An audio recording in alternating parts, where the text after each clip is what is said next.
A barter economy is different from a money economy in that a barter economy blank.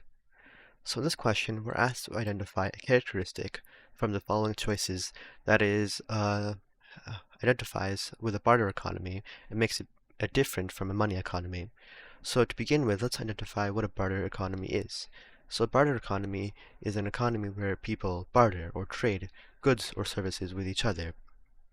A money economy is instead where people use money or like some specific asset to trade or make payments. In a barter economy, for example, a trade could look like one tool for one whole chicken, but in a money economy, this could look like $10 for a chicken. So, option choice A says, encourages specialization and division of labor. This is incorrect because specialization and division of labor identifies more with an industry where there are assembly lines and there are divisions of labor where each worker has a specific task. This is not identifying with a barter economy, so A is incorrect. B. Involves higher costs for each transaction. This seems to be the correct answer, because in a typical transaction for a barter economy, they're at higher cost, where like it might take 3 tools for one whole chicken, where each, for a farmer, a chicken has to be sold in one whole good, so that's a high cost. But in a money economy, this chicken may be bought in parts, where there may be chicken leg for $3, and the other parts of the chicken may be sold separately, leading to less costs in a money economy. So overall, B seems to be the correct answer.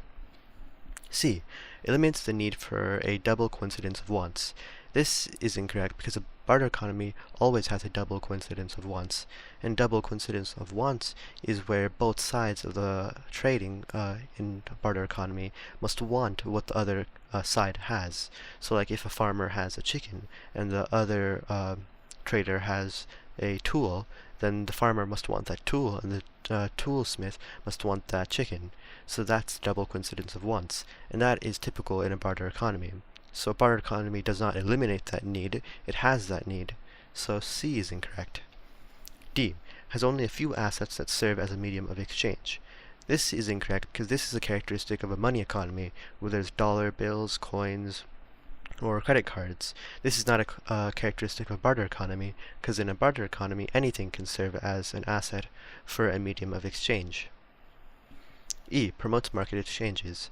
This is incorrect because earlier we highlighted how there are higher costs for each transaction, so this means that there are less transactions occurring and that there is less market exchanges. So it does not promote, but it does the opposite. So E is incorrect, and the correct answer is B.